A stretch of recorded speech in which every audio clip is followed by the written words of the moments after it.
وَإِذَا سَأَلَكَ عِبَادِي عَنِّي فَإِنِّي قَرِيبٌ أُجِيبُ دَعْوَةَ الدَّاعِ إِذَا دَعَانِ فَلْيَسْتَجِيبُوا لِي وَلْيُؤْمِنُوا بِي لَعَلَّهُمْ يَرْشُدُونَ. الحمد لله رب العالمين الرحمن الرحيم مالك يوم الدين إياك نعبد وإياك نستعين اهدنا الصراط المستقيم صراط الذين أنعمت عليهم غير المغضوب عليهم ولا الضالين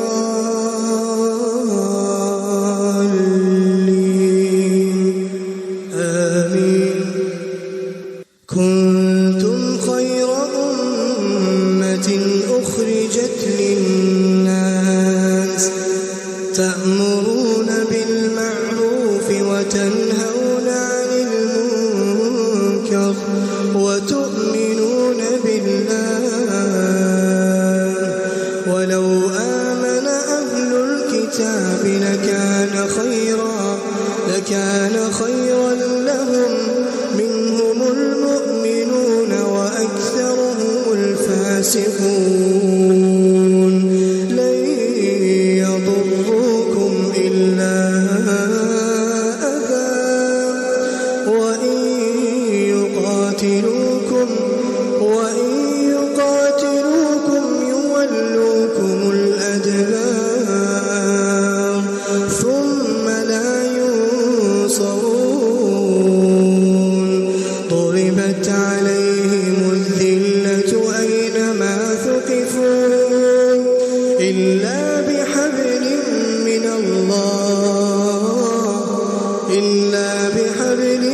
من الله وحبل من الناس وباءوا بغضب من الله وضربت عليهم المسكنة ذلك بأنهم كانوا يكفرون بآيات الله ويقتلون الأنبياء بغير حق ذلك بما عصوا وكانوا يعتدون.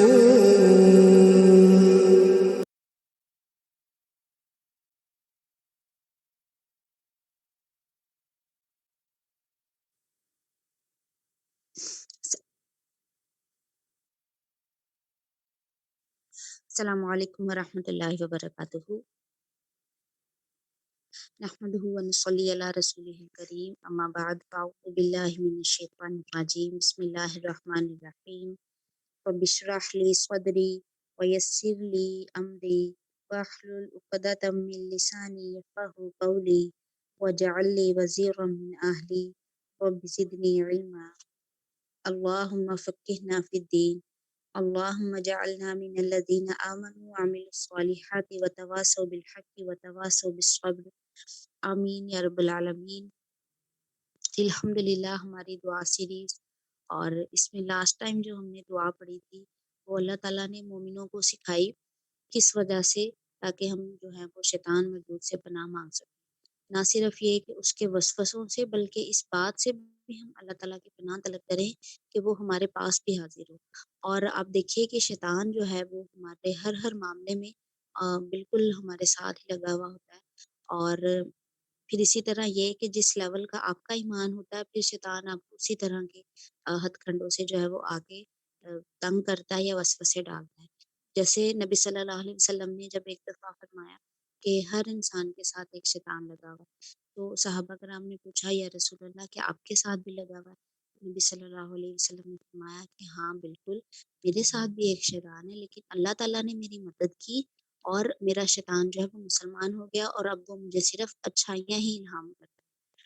ٹھیک ہے، اسی طرح عبداللہ بن مسعود ایک دفعہ ایک بچی کے پاس سے گزرے تھے، وہ گانا گا رہی تھی، بہت چھوٹی عمر کی تھی، تو انہوں نے کہا کہ اگر شیطان کسی کو چھوڑتا تو وہ یہ بچی ہوتی۔ تو پیدا ہوتے بچے سے لے کر ایک انسان جب مرتے دم تک پہنچتا ہے، وہاں تک جو ہے نا وہ شیطان کا اپنا اس کا کام جو ہے وہ چلتا ہے، اور وہ ہر ممکن کوشش کرتا ہے کہ کسی طرح وہ بندوں کو بہکا لے اور ان کو اپنے ساتھ دوزخ میں لے جائے۔ ٹھیک ہے، اسی طرح یہ ہے کہ اگر آپ شیطان کی ہتھ کنڈوں کو سمجھنا چاہیں یا کس طرح سے وہ کام کرتا ہے، تو سورۃ الاعراف کی جو آیات ہے وہ پڑھیے، اس سے پھر زیادہ سمجھ آئے گی کہ اس نے اللہ تعالیٰ سے وعدہ کس لیول کا کیا اور وہ کس طرح سے ان ساری چیزوں کو نبھا رہا ہے۔ تو کرنے کا کام کیا ہے کہ مفسرین اور جو اسلاف تھے وہ کس بات سے منع کیا کرتے تھے کہ شیطان کو کوسنا نہیں چاہیے، کیونکہ سم ٹائم ایسے ہوتا ہے کہ جب ہم اس طرح اس کے بارے میں سوچتے ہیں یا اس طرح، تو جب ہم اس کو کوستے ہیں نا، یعنی برا بھلا کہتے ہیں، تو اس سے وہ اور پاورفل ہوتا ہے۔ اس کو یہ لگتا ہے کہ شاید جو ہے نا یہ لوگ اب مجھ سے ڈر گئے ہیں، تو اب ان کے پاس کرنے کو اور کوئی کام نہیں بچا۔ نہیں، بجائے اس کے کہ ہم شیطان کو کوسیں، اسے برا بھلا کہیں، ہمیں اس سے پناہ طلب کرنی ہے، ٹھیک ہے؟ اور پناہ طلب کرنے کے کیا طریقے ہیں؟ جو مسنون طریقے، آیت الکرسی صبح و شام جب ہم پڑھیں گے، صبح و شام کے اذکار، اسی طرح لا الہ الا اللہ وحدہ لا شریک لہ لہ الملک و لہ الحمد وہو علی کل شیء قدیر، صبح و شام جب ہم اس کی 100 دفعہ تسبیح کریں گے۔ اور سب سے بڑی بات کہ شیطان کن کا ساتھی نہیں بنتا؟ جو اللہ تعالیٰ کا ذکر کرتے ہیں اور بہت زیادہ کرتے ہیں۔ ہاں، جو اللہ کے احکامات سے، نبی صلی اللہ علیہ وسلم کے احکامات سے جو منہ موڑ لیتا ہے نا، پھر اللہ تعالیٰ اس کو شیطان کو اس کا ساتھی بنا دیتے ہیں، اور وہ بہت ہی برا ساتھی ہے۔ یہ قرآن پاک کی آیات۔ ٹھیک، تو انشاءاللہ اللہ تعالیٰ سے نیک صحبتیں مانگنی ہے، اور جو ہے اس بات سے اللہ تعالیٰ کی پناہ مانگنی ہے کہ اللہ تعالیٰ ہمیں شیطان مردود کے فتنوں سے اور اس کے وسوسوں سے جو ہے وہ محفوظ۔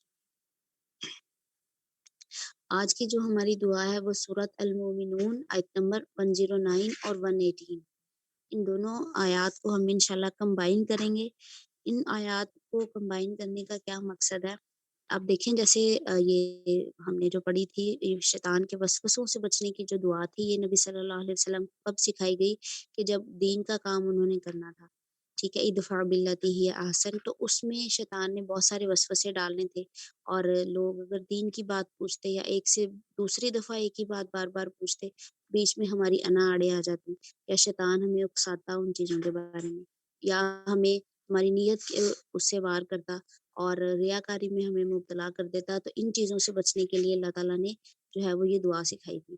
اب یہ کہ ہوا کہ جب یہ لوگ مسلمانوں کو ستاتے تھے، مکہ کے لوگ یا کسی بھی امت کے دور کے لوگ آپ لے لیں، تو وہ لوگ جو ہے نا، انہ کانا فریق من عبادی، تو بندوں میں سے ایک گروہ ہوتا تھا ہمیشہ، جو کیا کہا کرتا تھا، ربنا آمنا، اے اللہ ہم ایمان لائے ہیں، فاغفر لنا، پس آپ ہمیں بخش دیجئے، وارحمنا، اور ہمارے اوپر رحم کیجئے، وانت خیر الراحمین، اور آپ سب رحم کرنے والوں میں سے بہترین رحم کرنے والے ہیں۔ کیا پتہ چلا کہ اللہ تعالیٰ یہ لوگ ہمارے ساتھ جو بھی کر رہے ہیں نا، یعنی انہوں نے ہمیں ستایا ہے، یہ ہمارا مذاق اڑاتے ہیں، یہ ہمیں جسمانی طور پہ اذیتیں پہنچاتے ہیں، انہوں نے ہمارا سوشلی بائک آؤٹ کر دیا ہے، اکانومکلی بائک آؤٹ کر دیا، تو اس کی سنگل ریزن کیا ہے؟ ہم ایمان لے آئے ہیں۔ ٹھیک ہے، ان کے لیے ہمارے خلاف انتقام لینے کی اور کوئی وجہ نہیں ہے، اس کی سنگل ریزن کیا ہے؟ کہ ہم جو ہے وہ ایمان لے آئے۔ تو انہوں نے تو جو ہمارے ساتھ کیا سو کیا، لیکن آپ جب تک ہمیں بخش کے ہمارے اوپر رحم نہیں کریں گے نا، تب تک ہم یہ سب چیزیں جو ہیں وہ سہنے کے قابل نہیں ہوں گے۔ آپ دیکھیے، جیسے ایوب علیہ السلام نے کہا تھا نا، انی مسنی الضر وانت ارحم الراحمین، اللہ تعالیٰ مجھے تکلیف پہنچ گئی ہے اور آپ سب رحم کرنے والوں سے بہترین رحم کرنے والے ہیں۔ جس طرح انہوں نے اللہ تعالیٰ کو کسی لیول کا کوئی آپشن نہیں دیا تھا نا، آپ میرے ساتھ یوں کر دیں، آپ میرے ساتھ، یہ جو ایمان والے تھے نا، یہ بھی اللہ تعالیٰ سے یہی کہہ رہے ہیں کہ آپ نے بس ہمارے اوپر ہماری مغفرت کر دیں اور ہم پہ رحم کر دیں، جس لیول کا آپ رحم کرنا چاہیں۔ ٹھیک ہے، تو پھر آپ دیکھیں اللہ تعالیٰ کس کس طرح سے رحم کرتے تھے۔ فور ایگزامپل، آپ بلال رضی اللہ تعالیٰ عنہ کو دیکھیے، جب ان کی تکلیفات حد سے بڑھ گئی، تو ابو بکر صدیق نے جو ہے وہ ان کو لے کے کیا کہتے ہیں اس کو آزاد کروا دیا۔ اسی طرح بہت سارے غلاموں کو ابو بکر صدیق نے آزاد کروایا۔ اسی طرح مسلمانوں پہ جب ٹائم بہت زیادہ تنگ ہونے لگا تو ان کو ہجرت حبشہ کا حکم ہو گیا، پھر دوسری ہجرت حبشہ ہوئی، پھر فائنلی مسلمان مدینہ کی طرف موو کر گئے۔ یہ بھی دراصل اللہ تعالیٰ کی جو ہے وہ رحمتیں تھیں جو اللہ تعالیٰ مختلف طریقوں سے ان کے اوپر کر رہے تھے۔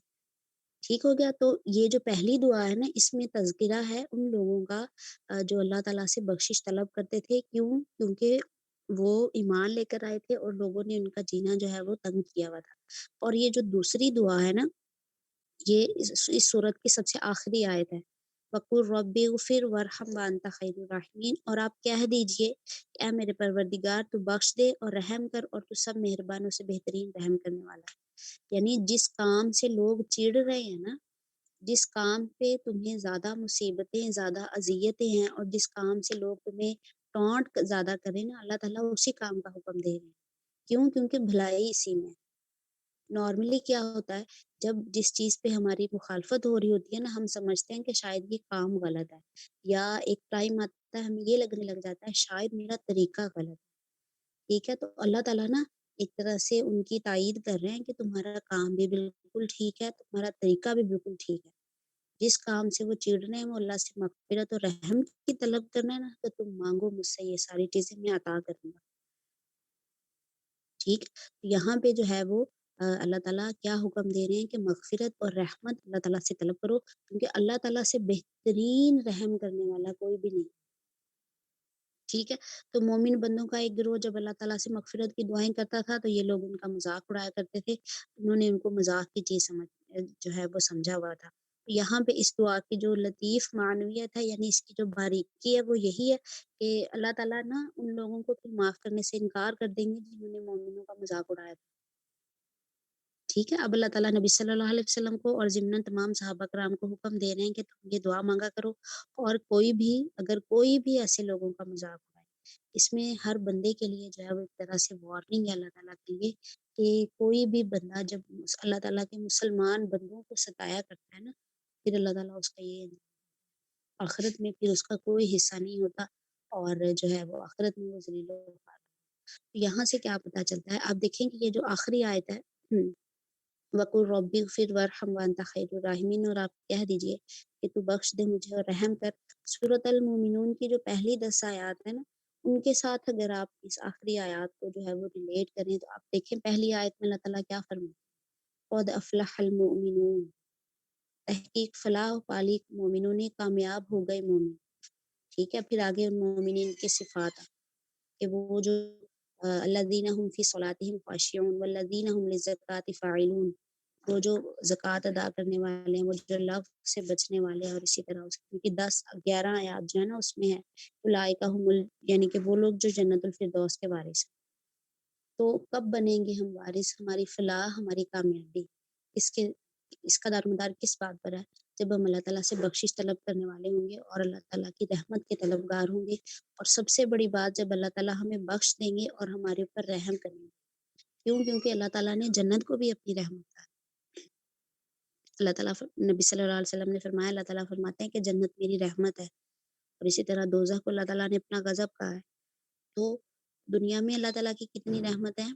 ایک رحمت کا ایک حصہ ہے دنیا میں اللہ تعالیٰ نے جو رحمتیں دی ہیں، اور اسی وجہ سے ایک جانور کا بچہ جانور جو ہے نا وہ بھی اپنا بچہ پالتا ہے اور اس کو اپنے پیروں تلے مسل نہیں دیتا۔ اور آخرت میں اللہ تعالیٰ کی کتنی رحمتیں ہوں گی؟ 99، اور وہ خاص طور پہ کن کے لیے ہوں گی؟ مومنین کے لیے ہوں گی۔ الرحمن الرحیم، یہی کانسیپٹ ہے۔ الرحمن جو دنیا میں رحمتیں ہیں وہ مومن اور کافر اور ہر طرح کے لوگوں کے لیے ہیں، لیکن جو آخرت میں اللہ تعالیٰ کی رحمتیں ہوں گی وہ اسپیسیفکلی کن کے لیے ہوں گی؟ مومنین کے لیے ہوں گی۔ اور مومنین کے لیے رحمتیں کیا ہوں گی اس کی ایک جھلک اگر آپ دیکھنا چاہیں تو آپ دیکھیں، نبی صلی اللہ علیہ وسلم نے فرمایا اللہ تعالیٰ کے پاس ایک شخص کو لایا جائے، ٹھیک ہے؟ تو اس کو اس کے گناہ دکھائے جائیں گے، اور چھوٹے چھوٹے گناہ نا، یعنی صغیرہ گناہ جن کو ہم کہتے ہیں، دکھائے جائیں گے، اور ایک ٹائم آئے گا کہ وہ بندہ کہے گا کہ میں تو مر گیا، کہ اتنے صغیرہ گناہ ہوں۔ اللہ تعالیٰ فرمائیں گے کہ میں نے نا ان سب کو نیکیوں میں بدل دیا۔ تو وہ کہے گا اللہ تعالیٰ میرا فلاں گناہ کدھر ہے، میرا فلاں گناہ کدھر ہے، مجھے وہ تو نظر نہیں۔ نبی صلی اللہ علیہ وسلم یہ حدیث بتا کے مسکرائے کہ ایک بندہ مومن جو ہے نا وہ وہاں جا کے یہ سب، ٹھیک ہے، پھر اسی طرح اللہ تعالیٰ کا جو رحم ہے وہ کس طرح سے ہوگا۔ سب سے آخری جنتی کا نبی صلی اللہ علیہ وسلم نے حال بتایا کہ جب سب سے آخری بندہ جنت میں جائے گا، نبی صلی اللہ علیہ وسلم نے صحابہ کرام سے کہا کیا میں تمہیں اس شخص کا حال نہ بتاؤں، وہ سب سے آخر میں دوزخ سے نکلے گا اور سب سے آخر میں جنت میں جائے گا۔ تو صحابہ کرام نے کہا کیوں نہیں یا رسول اللہ؟ تو نبی صلی اللہ علیہ وسلم نے فرمایا یہ وہ شخص ہوگا کہ جب یہ جائے گا نا، جب اللہ تعالیٰ اس کو دوزخ سے نکالیں گے تو یہ اللہ تعالیٰ اس سے پوچھیں گے تمہاری کوئی اور خواہش ہے؟ وہ کہے گا اور تو کوئی خواہش نہیں ہے، وہ جو سامنے درخت نظر آ رہے ہیں نا مجھے بس وہاں تک لے جائیں۔ تو اللہ تعالیٰ اس کو وہاں تک لے، اللہ تعالیٰ کہیں گے اور تو کچھ نہیں مانگو گے نا؟ کہتا نہیں۔ جب وہ وہاں پہ جائے گا وہ جنت کے باغات میں سے ہوگا، پھر کہے گا وہ مجھے جو دروازہ ہے نا مجھے وہاں تک لے جائیں، کرتے کرتے نا وہ اندر تک چلا جائے اور اللہ تعالیٰ ہر بار اس سے یہی کہیں گے اور تو کچھ نہیں چاہیے نا؟ وہ کہے گا نہیں اور نہیں کچھ چاہیے۔ پھر وہ اللہ تعالیٰ اسے کہیں گے کہ یہ مانگو کیا مانگتے ہو نا، کہ تم جنت مانگ لو۔ وہ کہے گا اللہ تعالیٰ لینے والوں نے تو ہر چیز لے لی، میرے لیے تو کچھ بھی نہیں بچا۔ اللہ تعالیٰ اسے کہیں گے جتنی دنیا ہے نا، پوری دنیا، مطلب ایک دنیا میں ایک بادشاہ کے پاس جتنی مملکت ہوتی ہے نا، ہم نے آپ تمہیں اتنا دیا اور اس سے بھی 5 گنا بڑھ کے دیا، اور دیا اور دیا اور دیا، یہ 5 دفعہ اس طرح ہوگا اور پھر اللہ تعالیٰ کہیں گے ہم نے اس کا بھی تمہیں 10 گنا دیا۔ ٹھیک ہے، اور آپ دیکھیں کہ یہ سب سے آخری جنتی کا حال ہوگا، اللہ تعالیٰ اس پہ اس لیول کا رحم کرے۔ اور آپ پھر سوچئے، ایک سیکنڈ کے لیے سوچئے سابقون الاولون کا کیا لیول ہوگا، اور وہ لوگ جو بغیر حساب کتاب کے جنتوں میں جائیں گے اور جو پہلی صفوں میں ہوں گے اور جو انبیاء کرام کے ساتھ ہوں گے، وہ جو نور کے ممبروں پر ہوں گے، ان کی جنتوں کا کیا حال ہوگا۔ جنت جو ہے وہ اللہ تعالیٰ کی رحمت ہے، اور اللہ تعالیٰ کی رحمت کے سوا وہ کسی کو نہیں ملے گی۔ نبی صلی اللہ علیہ وسلم نے جب یہ حدیث سنائی تو صحابہ کرام نے کہا کہ یا رسول اللہ کیا آپ کو بھی جنت یعنی اپنے اعمال کے بدلے نہیں ملے گی؟ تو نبی صلی اللہ علیہ وسلم نے فرمایا تھا کہ نہیں، مجھے بھی نہیں، جب تک اللہ تعالیٰ رحم نہیں کریں گے جنت کسی کو نہیں ملے گی۔